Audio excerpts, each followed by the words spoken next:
This is Tommy DeLago, and you're watching the Break It Down show. Come on. First off, a couple of Benicia boys sitting here doing things.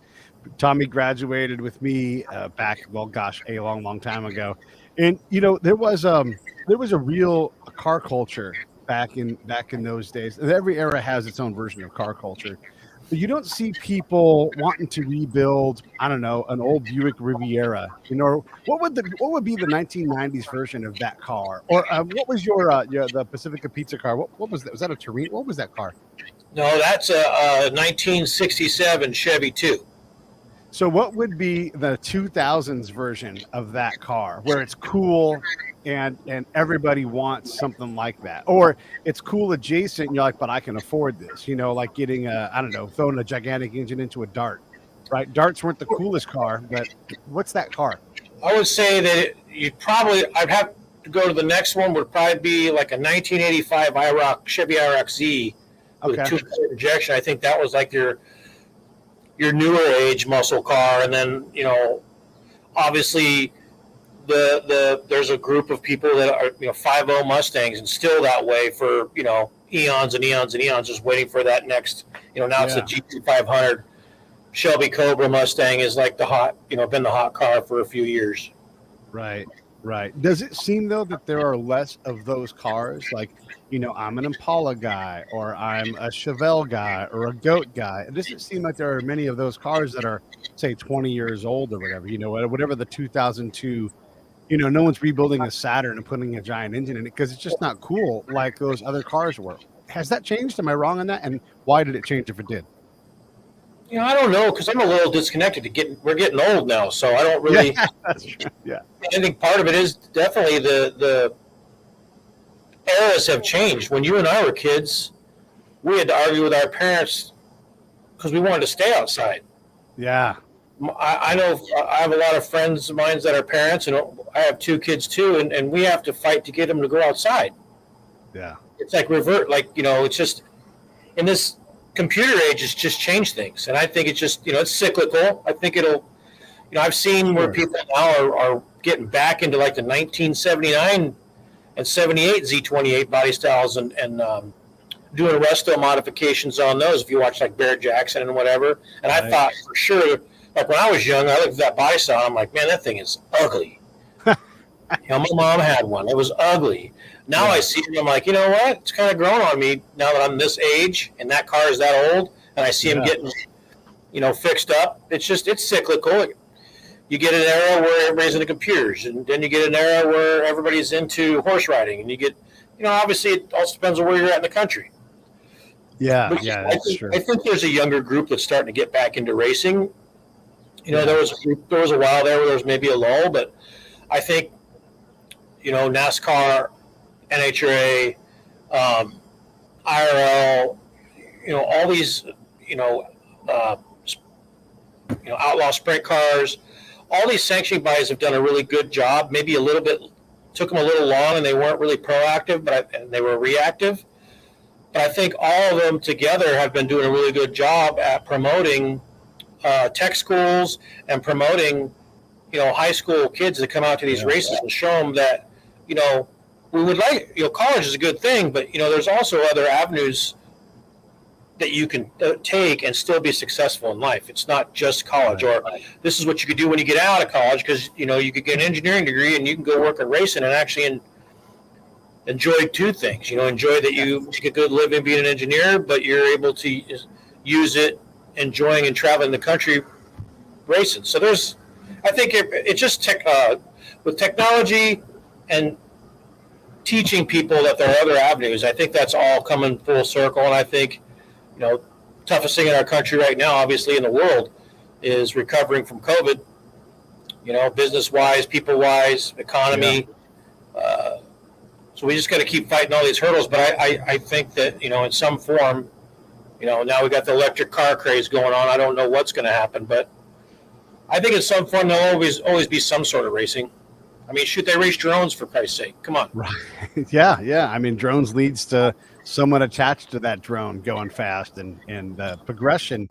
like from the Edelbrock, like Edelbrock isn't just a brand. It isn't just a kind of carburetor. Like it was an actual dude who, tried to make his car go fast. Carroll Shelby, all these guys from, well, look, we were alive when those guys were still doing all those things, right?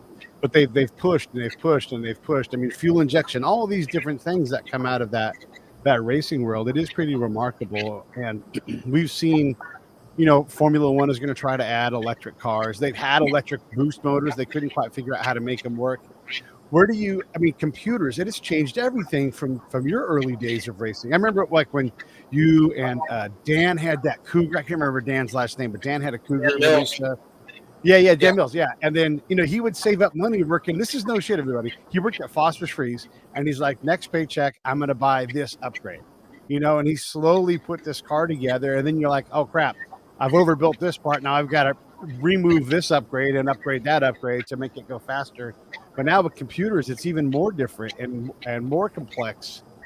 It's crazy. Where do you think things are going? I mean, obviously they're pushing for electric, right? I mean, I don't know. Yeah. We're getting to be old geezers now. You know what I mean? Like, we don't feel that way, but when these kids look at us, they're like, man, that's an old motherfucker right there. So I don't really know. It's going to be up to them where they're all going to take it. I do think in drag racing that it has gone through. It's almost shed its skin in a way. It's all like a snake or a turtle or a crawfish. We had a bunch of the same owners for years and years and years, and drag racing just kind of relied on those owners to supply all the jobs, all the racing jobs. Well, as of this last year, Ron Capps is a new owner. Antron Brown is a new owner. My owner, Dustin Davis, he's been a car owner now or in the big show for a couple years, and he's the awesome guy. He's a West Coast guy. He's a Bay Area guy. Like, pretty funny on this team. I think everybody but two guys that I'm working with, even crew guy wise, are all from California. Yeah, it's kind of a trip. Even the owner, he's got a demolition business over there in Sonoma and Santa Fe. So this new ownership is good. This new ownership blood is really good for the sport. Yeah. It'll help perpetuate it. Obviously it all depends on sponsors and how can you make it viable for sponsors. I know that the direction that Dustin Davis and Justin Ashley are going with their sponsorship hunt is they're really building a relationship with Phillips Connect.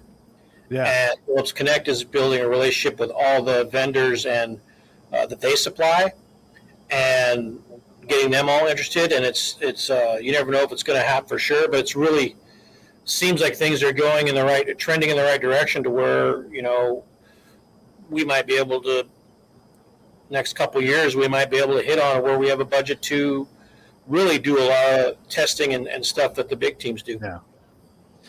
I want to everybody, you're watching the Break It Down show. I've got my buddy Tommy on the show. We're talking about drag racing. He's in the NHRA. He's actually won a world title. So, I mean, it's just, I've determined this, and I may be wrong, but I believe you're the only senior level athlete who's won a world championship from Benicia, because you have guys who play in the NFL, who play baseball, but they don't have a big nugget ring on their hand. You actually won a world title, man. And that's pretty incredible. We often lose sight of how many incredible people come from our little town. Benicia, for the audience, it's 30,000 people. It's a gorgeous little town, but it was full of a lot of things. Like we had our own little quarter-mile area that people used to race at and everything. So it's pretty neat, man, to have you on. When you think about where you're at right now, so every year I go back to our high school, right, and I go to Kent Higginbotham's class, and I talk to those young kids, and I say things like you were saying, like, hey, you don't have to be on a path, especially if it's not your path, right? If you want to go work for a year or two or 5 or 10 or whatever it is, then get a degree when you know what you want to do. Oh, great, But let's not stress out about the path too much. It's impossible to do what you did, but people do it every day. You look all around the paddock, there's people doing what you did, right, as well. Can someone today from high school end up in the NHRA at a senior level in 10 years or 20 years, or have those days closed? I don't think they're closed. I think they're farther and fewer between. Drag racing, again, it's still going through its own growing pains of trying to transition into the new era. And I think ownership-wise, it's already started that, but budget-wise, it's kind of fell behind. Like, when I started, within 2 or 3 years of doing it, you could make a really good living. Mm-hmm. You know, and you should, for as many days as that you give up from family and on the road, and how many hours it really takes to to go up and down the road and do all this with the guys that are driving the trucks and working on the cars and you know, basically the backbone of all these teams. But nowadays, they don't get, the pay has not gone up fast enough compared to, let's say, working at a steel mill. You know, I have several guys that worked on my championship team in 2011 that by 2013, they had left drag racing, and actually their entry level into their new job, they stayed at home, didn't have to go on the road, and they made $10,000 more a year to stay home. They're like, well, I love racing, but it doesn't make economical sense with my family if I can't get paid for all that time to be away. Yeah. So that's the other transition that I think drag racing is going through right now is, one, we already know it's hard to find employees in this day and age, no matter what business it is. Mm-hmm. We fought it for almost 6 months here. I about killed myself making all the jerky for a while until I finally got enough people to start working again. And I think drag racing is kind of going through that same thing. I hear a lot of the teams, they're having a hard time getting enough guys to work on the car, and you know, it's a combination of who wants to work, who don't, but it's also, if it pays enough, people will work on them. You know, and that's where that's the next level of things that have to change in drag racing, in professional fuel racing, to entice people to come and do this. You know, you can only do things that are your passion for so long. It has to make sense. It has to work hand in hand. It can't just be 100% passion and not pay your bills. And it can't be 100%, man, I make a lot of money, but I hate doing it. Yeah. It's got to be a good balance of both. And right now, I think we're getting people that have 100% passion to work on these cars and be competitive and have a chance at winning championships and winning races. But for probably at least 60% of them, the pay is not quite. I mean, it's not that far off, but it's far off. It's far enough off where there needs to be some adjustments. Right. When you go to Benicia High School and you talk to students, you talk to parents or whatever it is, and you're trying to advise, how do you let a parent identify, like, okay, look, it was working for you, right? Dan Mills is working in foster for you. He's buying his own parts, and you know, there's certain hallmarks to someone who's going to be in racing. But even with you and Dan, I don't think Dan's in racing now. How does a parent recognize when there actually is enough drive and desire to invest time and energy into supporting someone's burgeoning possible career or lifelong hobby? I don't really know. I mean, I think it's just something that, you know, sometimes it depends on the example. If you take Tiger Woods, did he have passion, or did his dad have the passion to push him into it? Yeah. Well, you know, chicken and the egg kind of thing. Did Tiger have the passion at first, or did his dad convince him that he had passion for it? Right. And then it grew on him. I don't know. That's somewhere some of these young kids that drive these go-karts or sprint cars or whatever in the beginning, was that their passion, or would they rather been home playing Nintendo? Yeah. Did their parents push them to that because they wanted them to do something constructive? You know, I see, you know, like my brother, Brandon, I've got two twin nephews that are 16 now, Ryder and Morgan. Morgan has taken a passion to football, and he's putting 200% into it. You can see it because the coaches asked him a couple years ago, if you told him, if you can gain 15 pounds, we'll put you on varsity as a sophomore. Well, he worked his butt off all summer and gained that 15 pounds working out. Well, to me, it doesn't take much for a parent at that point to say, okay, I'm going to get behind him. So now Brandon's been taking him to, they were at Oregon State and Eastern Oregon this last weekend. They were, I forget where they were, a couple weeks ago for a football camp, and then he's made the ESPN like 300 in this Top Gun camp in Florida. So Brandon and Amy have decided, well, we're going to put this much money forward because he's got so much passion for it. He showed it by how hard his work ethic, I'd say. You know, I say sometimes it does. You can see it just by their work ethic. We're talking with Tommy DeLago, and during these industries are fickle, man. Like Formula One, NASCAR, NHRA, these are all top tier leagues for what you guys do in racing. And there can come a time when the league moves on without you, whether you're ready for it or not. And you were kind of presented with this challenge in 2018 when contracts didn't start showing up. So one, you started your own business, the beef jerky business. Let's put a link for that up there. I'll put that in the show comments right now.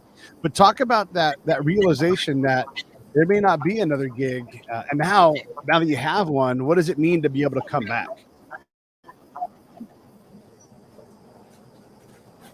Well, I like to say I had it all figured out, but I didn't. I mean, I had an idea that I've always, even when I 10, 15 years ago, I was drag race, that I always wanted like a backup plan, retirement plan, to have some sort of business. And I went through several different ideas and just never pulled the trigger until I was kind of forced to. There wasn't a lot of jobs going on or available. I didn't have many offers. I had a couple offers for like some part-time deals, but that doesn't pay the bills.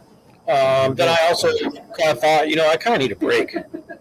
I did it for 26 years, and when I started, the type of passion I had was just a sheer enjoyment of competition, camaraderie, and just racing with people that you like. Happen to make a living doing it. By the end, it was dealing with everybody's high expectation, owners and sponsors' high expectations and out of control expectations, and too many weekends of not feeling that we did a good enough job, and just the amount the stress gets to you sitting on your shoulders for that many years. Yeah, it changed my outlook, and I was grumpy all the time, and I just wasn't true me. Yeah. And so everything kind of happens for a reason. So that all of that happening and having a few years off actually was a blessing in disguise, because it let me recenter, let me appreciate the sport that I love again, and gave me an opportunity to run a business and try to have a successful business. And it was really successful before COVID, and just has never really recovered really well. We're still in business, but we're not living like we were, and we're not making any money. We're staying in business, we're paying the bills, but we're not really making any money. Yeah. But as far as going back to drag racing,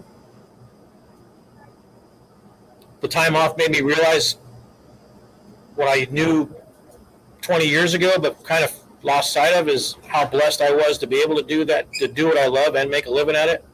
How much I loved it, how much I loved the people, how much I love the challenge of creating parts and creating new ways to approach the game, so to speak, tuning one of these things, formulating a combination for them, all that stuff that I really enjoy. And I just got lucky that Mike Green called me one day and basically asked me to be a consultant and asked me to do some research and development on some areas on the car that he wanted to improve. And love it. It just went from there. So, I really owe it, most of it to Mike Green. Owe some to Dustin Davis, who's the team owner, who's been one of the best team owners I've ever worked with. He believes in the people he hires and doesn't micromanage, which is a breath of fresh air too. I couldn't be in a better place. I really can't. It seems like it. I've heard you say that a couple of times, or read that you've said that a couple of times. I'm going to get back into this, but I want to ask about a secondary aspect of being, look, you're a world champion, right? And in the drag racing world, they might put, and they have put, a camera directly in front of your face as you're working. And in your NHRA world, you're a name. I mean, you've been around for a quarter century, right? But the moment you leave that track and you go to whatever, the Piggly Wiggly or, whatever store it is, you're just, I always say, like, at our age, we're often invisible, because middle-aged folks we just don't stand out. So you get to walk right back into that invisibility. So what is that like? And then, look, I don't think that you're like a attention-seeking guy. You're a racer, who happens to have a lot of success and gets a camera pointed in front of his face and gets written about. But really, you're this dude who's like, I want to make beef jerky. I want to do good things. I'm a racer, but you're not trying to be famous. So what is it like to walk that line between like invisible, middle-aged, gray-haired man, like right here, and then, or, oh my gosh, that's Tommy DeLago, like people go crazy when they see you. I ain't gonna lie, you don't have to have a lot of attention, but it's always nice to know that you're wanted or you're liked, no matter how old you are or how young you are. Anybody says they're not into that, I think that's kind of a little bit of a lie. Now, the level that you're into it can change. Like earlier on when I was younger, I was always mad if I didn't get credit for all the things that I R&D'd or worked with somebody on and they got the credit and I didn't. That used to really bug me. And I think that held me back. I wasted time thinking about stupid stuff like that. And I think that's one cool thing about getting older is you not that you don't care about that anymore, but it really isn't something that drives you anymore. Like to me, like I said before, now that I'm back, it's the purity of competition, the purity of the people you race with against, the camaraderie with them. That's where it's all at now. You get to an age and it ain't about the popularity contest in your mind anymore. You got over that, at least for me, like I gotten old enough. And like I said, the couple years off for me taught me and recentered me. And I want to go racing again for the right reasons. Like doing a show like this, I'm not gonna lie, it's cool. Yeah. People, saying, hey, saw you this weekend. Great job. It makes you feel good. It's not something you have to have, but it never hurts. It's like your wife saying, hey, you look handsome today. It makes you feel good. I don't care if you admit it or not. It makes you feel good, So it's all the same. It's just learning moderation. Yeah. I was looking down at the screen because, bam, I just purchased $20 worth of your beef jerky. And so you guys should all do the same thing. Same thing. Just go to Beef Jerky Unlimited right here. Here's the link. And buy yourself some. So I helped, I don't know, maybe that's a quarter of someone's salary for the day. Plus I paid my shipping costs. So you guys should do the same thing. Go to beefjerkyunlimited.com, support Tommy's work. And that stuff looks delicious. I got some of that cherry, and then I got the spicy and sweet. So nowadays, as much money as everybody wants to make, that wouldn't be a quarter of somebody's salary. That would be about an hour. That's true. Yeah.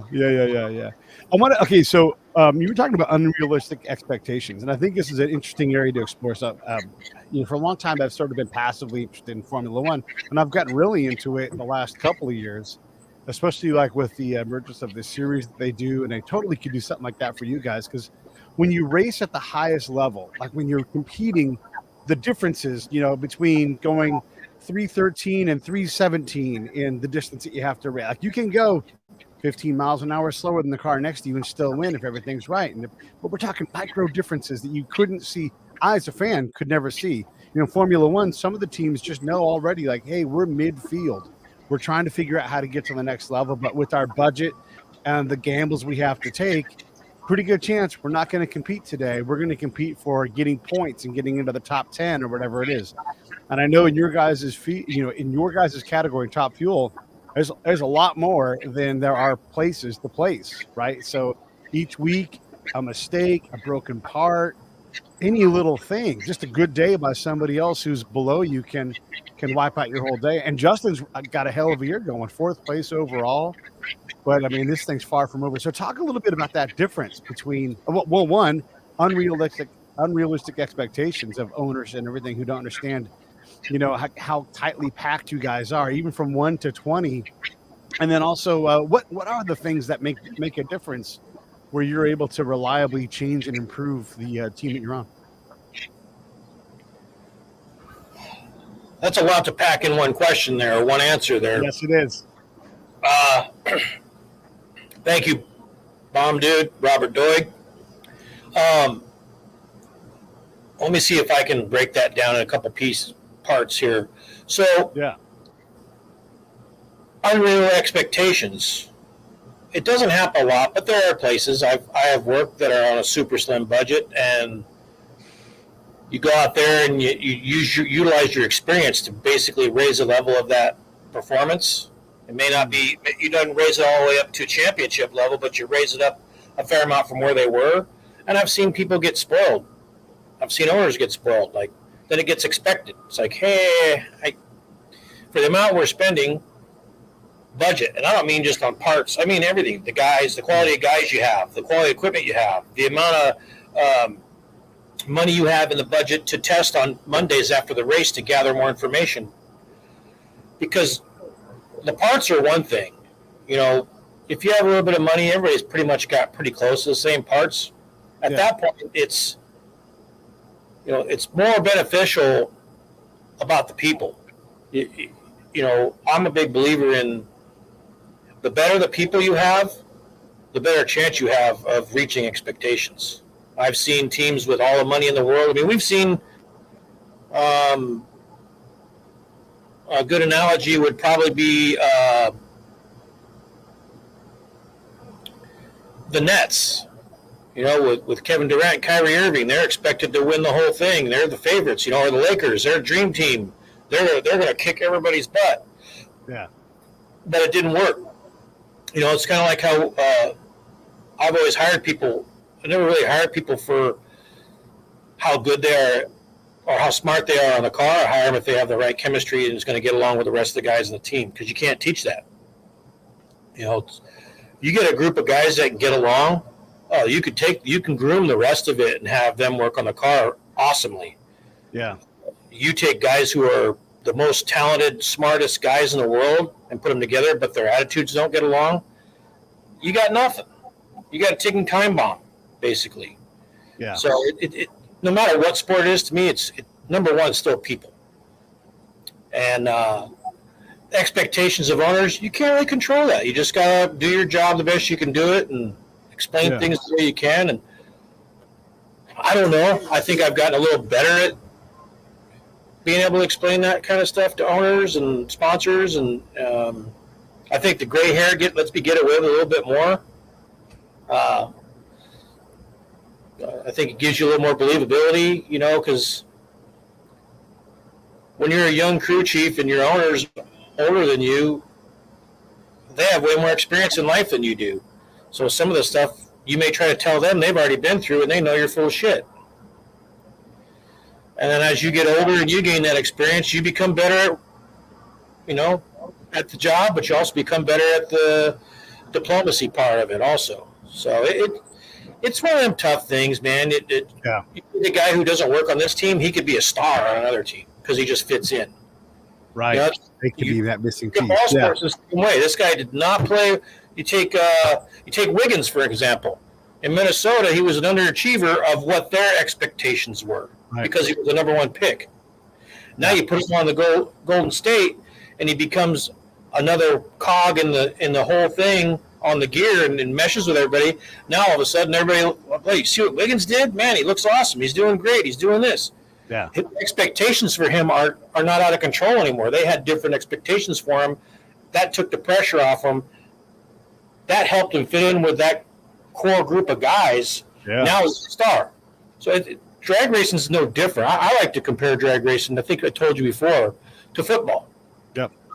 The crew chiefs are the coaches, drivers the quarterback, and then the guys that work on the car, that's your defensive, offensive line.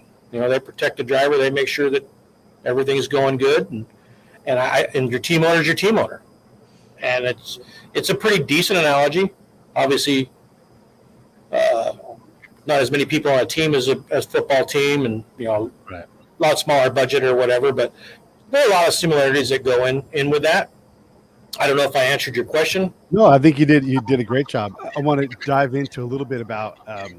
Okay, so it seems like on the surface, as a fan, like anybody can get into a drag car, go pretty goddamn fast, right? But at some point, talent and developed talent graduate up the scale, because not just anybody can go to the NHRA, sit in the car and do the same kind of times, right? There's actual skill. It doesn't appear so, I imagine, to anybody who's looking, but you know, getting that car safely down and be able to bring it back and then be able to be competitively fast.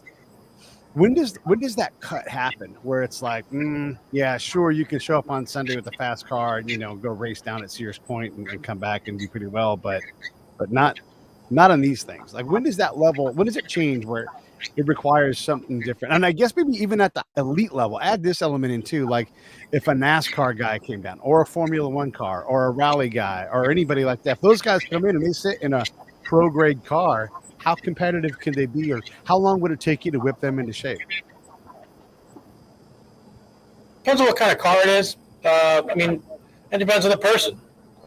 I've seen guys who were top-notch drivers in a top fuel dragster come over to a funny car, and it usually takes at least a year for them to really That's crazy. become an accomplished funny car driver, because it's just so much different. And it's not that they forgot how to drive, it's just a different style. And you have so much muscle memory in one version of a fuel car. Now you go to a funny car, and it takes a whole different set of muscle memory and instincts. Everything happens at a different speed and rate, and there's way more steering involved, and it's a way shorter wheelbase, and it's harder to see out of, and it's just got all these different nuances. There's some drivers out there that pay for a ride. They didn't get it because of talent. There's some teams that are based off of who can bring the money, and then there are some teams that are based off of talent, and that all works itself out. And all the drivers know who the other talented drivers are, and all the drivers know who the ones who aren't as talented. And that's why it's a team. You could take a guy who's maybe, let's say, middle of the road driver, but he's on a crazy good team, and that might work, and they might win quite a few races. Or you could take somebody who's super talented driver, and they're middle of the road, not bottom cellar dwellers team, but they're a middle of the road team, and they may have success. Obviously, the optimum is try to team up with somebody who's a top 5 driver with a top 5 running car, and try to make a shot at the championship like that. So that's a tough question when you ask that, because in drag racing there are guys who do make it to the top level, but it's money driven. And then there's some guys that make it to the top level that maybe had money to get their foot in the door, but then their talent was recognized, and then they're still in drag racing. You could take a guy like Matt Hagan, who's won several championships. When we first got him in 2009, his dad, who's part owner of Sheeler Motor Mile in Virginia, which is a mile-long strip of car dealerships and RV dealerships and boat dealerships.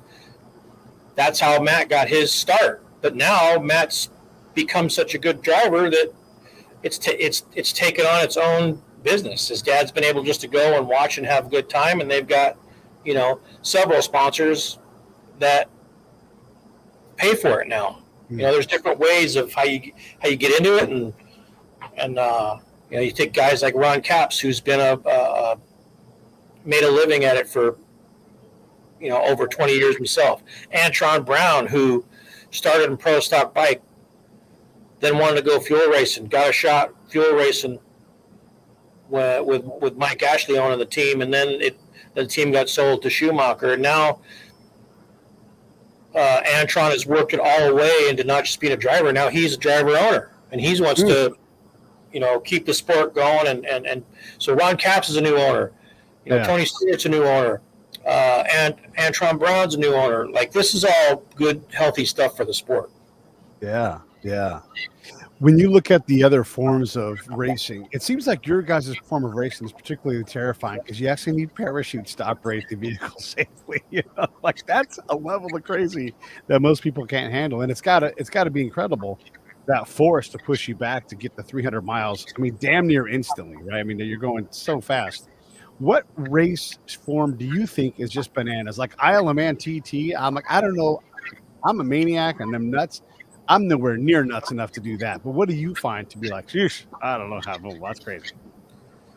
And I think of a few sports that are pretty crazy. One's offshore boat racing that I don't think people pay a lot of attention to. They wreck a lot of boats and they're in dangerous conditions going pretty dang fast on the water in them offshore boats. I don't think I'd want to do that. Sprint car racing, especially as many guys I've seen and heard and all that crash at Calistoga back in the day, I don't think I would want to do that.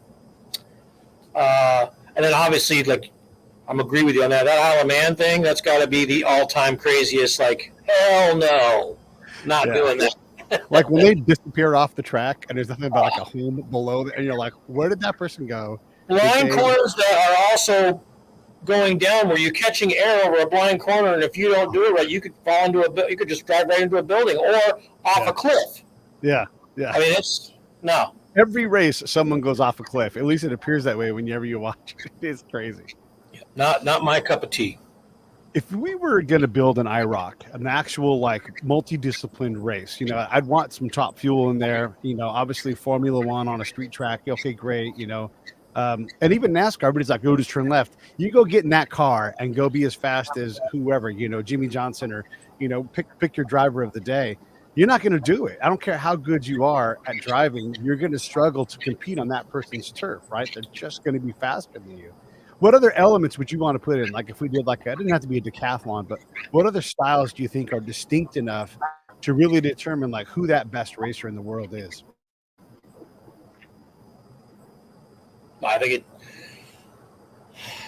if it was an unlimited budget and we could do whatever we want, I would think that there'd have to be a couple rally races. Yep. And if we wanted to make it really crazy, I think there needs to be some sort of now we're not going to do a full-on supercross track, but maybe like an old TT dirt race track where there's only one jump and the rest of it's like flat track. Probably do that. Yeah. Then you add a drag race car, add in a couple cup-style ovals, and maybe like an open-wheel road course.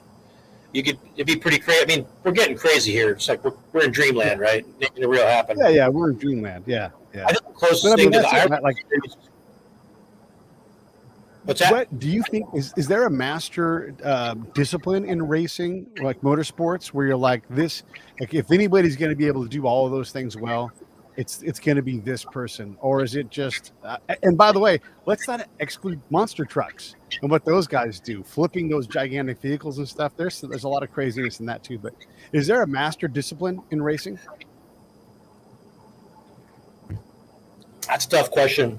I don't know if there's a master discipline. I think there's just, it's like in life. You go to, even when you're in high school, there's always that one guy or that one girl that no matter what they try, whatever sports discipline they want to do, or you're going to go skiing, water skiing, or you're going to go jet skiing, there's always that one person that can always do everything. They're just good at everything. I think that means more than a master discipline of a sport. I think it's just the type of person. You get a type of person that's just pretty much good at everything. It's rare, but there are people like that. Yeah. You know, I like,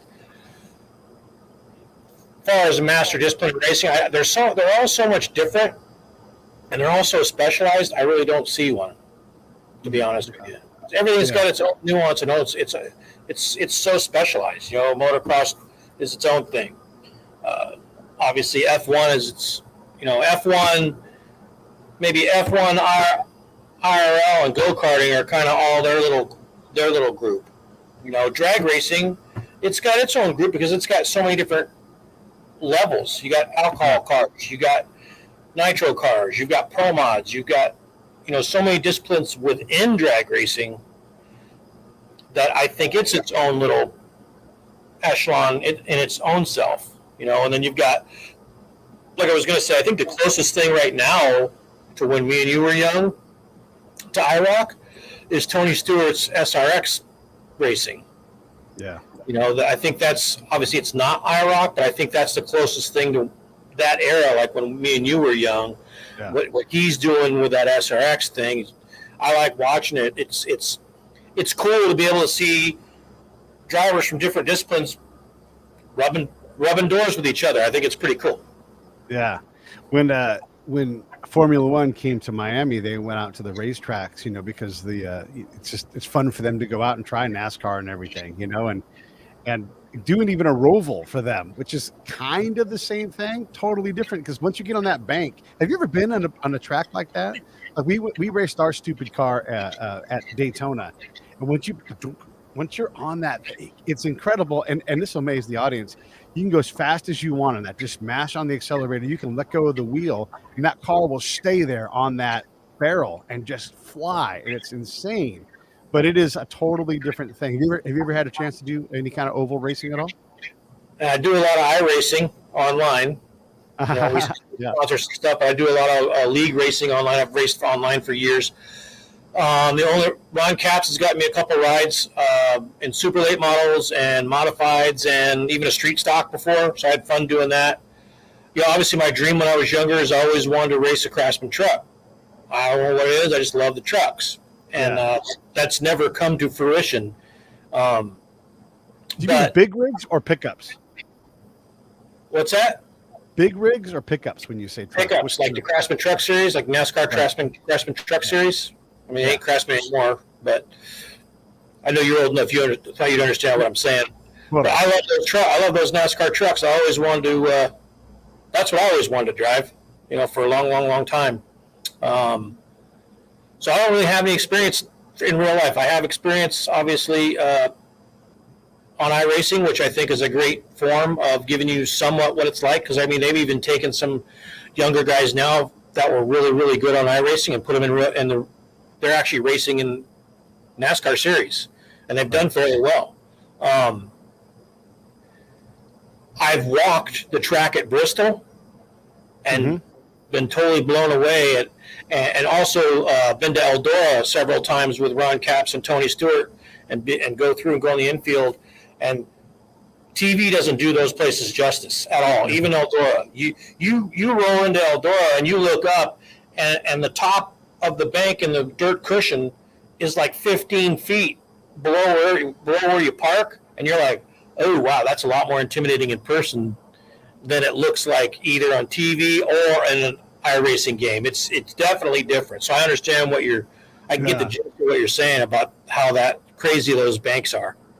It's like if you walk the track and you have the urge, and you always do, like to run up to the top of that third lane and touch the wall, you get cured of that real fast as you, God damn, this thing is steep. It's like climbing stairs, but worse, like it's a pretty significant hunk of asphalt. I never want to do that. Yeah. I wanted to ask you. So first off, just everybody definitely go check out. Look, here's Tommy's brand for beef jerky. Go get some of that. BeefJerkyUnlimited.com. I wanted to talk about Justin Ashley, and I don't want you to. I'm not trying to put you in a bind in any way, but give us some sense of. He's in fourth place right now, about 100 points back, 107 points back. But there's a long, I don't know, 2/3 of the season is still left, right? Or maybe just over half, or whatever. I guess it's just over half. Is it possible for you guys to still get there, or has the front of the pack moved far enough away that you're like, we're just going to work on trying to get to third place or whatever it is? How does that work for you guys at this point in the season?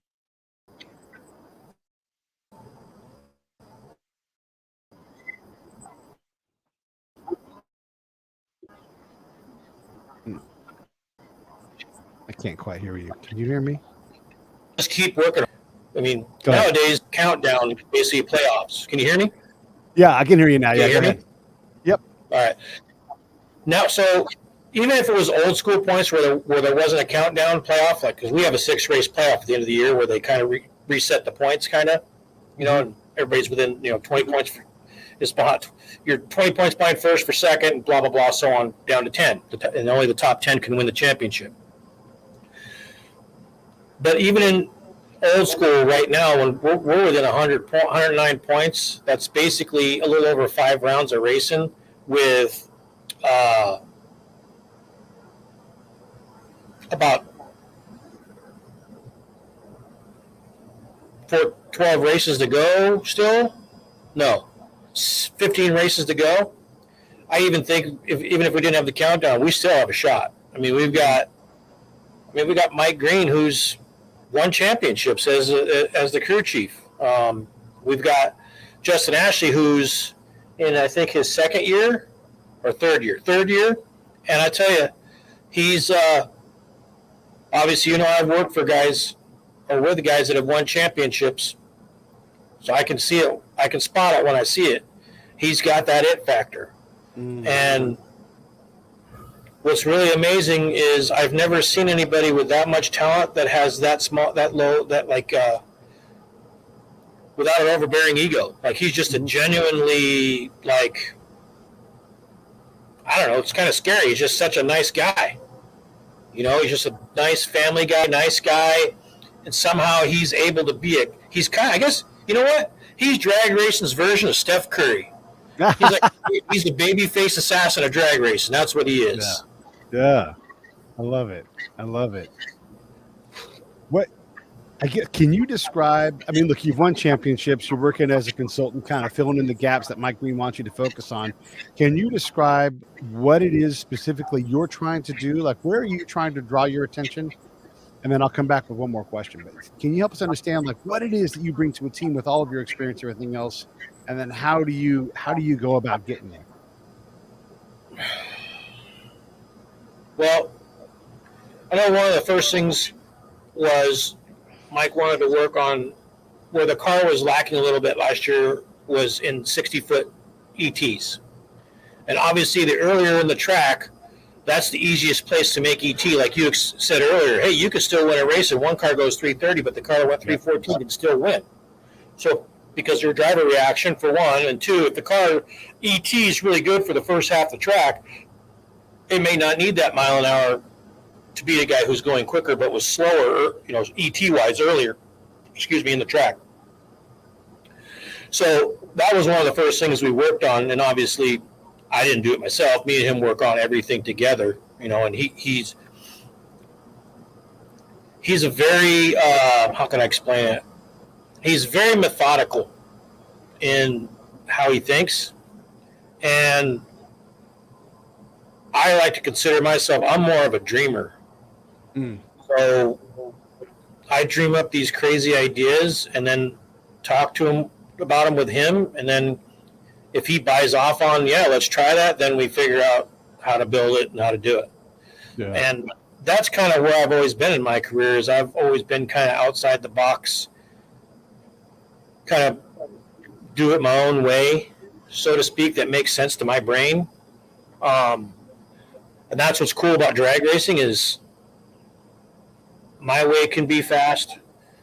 This guy's way can be fast. All the same, pretty much the same parts, but there's 1,000 ways to put that combination together and to attack the track.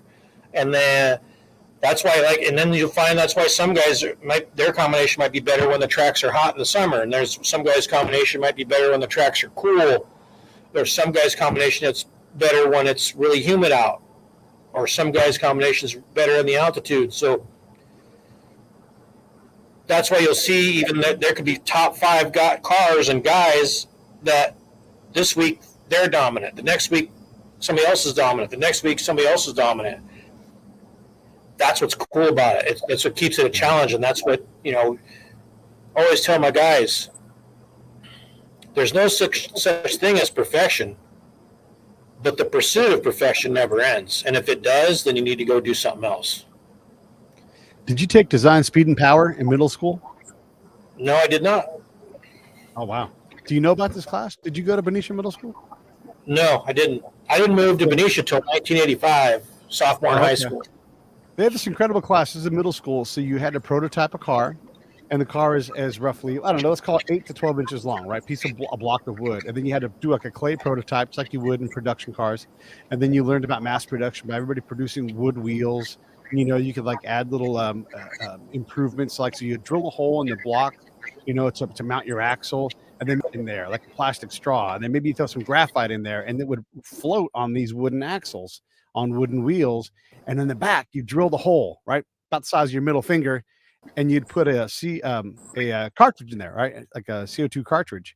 And then we had this trigger mechanism that would jam a nail out into the back of the CO2 cartridge. This is all out of school, by the way, right? And you had a long string that you would attach down for the racetrack that would keep the car somewhat in a straight line. And you would have to figure all these things out, like, how do I improve my car? Where do I, reduce friction? I didn't know there was friction, all these different things. And And your nail strategy, like, do you want a big nail puncture and just get all your energy out right away and just close to victory? All of these things went into this. It was an incredible class that taught us all a lot about, I don't know, energy and racing and making strategic decisions and tactical improvements. It was real fascinating. So I guess not a whole lot of questions. I just wanted to tell you about that. I do have another question for you, though. When you look at drag racing as a career, at some point you're going to be the actual old man, and it really is going to be time to go. Are you ready if that happens in the next, say, 5 years, and you're like, that was it, I have my last shot, we go on a championship, I'm going to retire officially and get back into the turkey business? No. Good. I like it. My wife asked me last night, she goes, so how long do you think you want to do this time? And I told her last night, I said, it's up to how, obviously not everything's in my control. It's up to however long they want to keep me out there.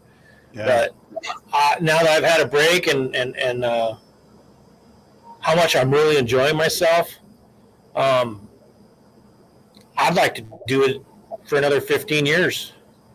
I love it. I mean, if my health, you just never know. That's kind of another reason got this opportunity to go back, and my wife really wanted me to go is we're not old by any means, but we're at the age where,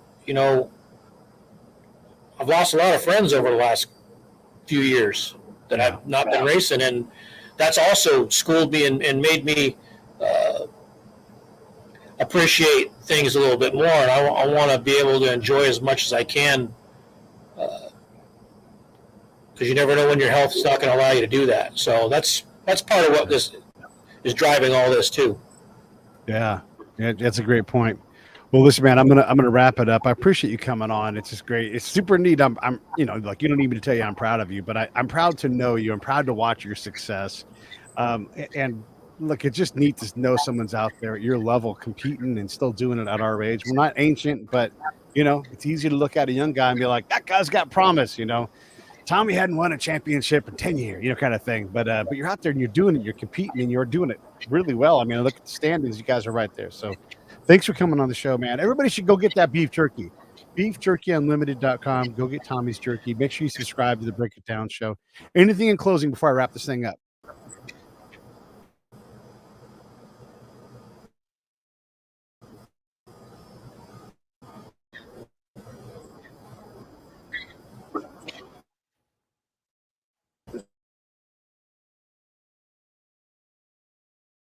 Town, right? Lost you. Hey, thanks for watching the show. I really appreciate it. Right here, you can subscribe. Please do that. It makes the show grow. Hit that notification bell so you know which incredible guest is coming up next. Down below is the PayPal link. You can put a small subscription in. That is an enormous help. All that money goes right back into the show. And then right up over here are the next episodes you should listen to, curated by yours truly.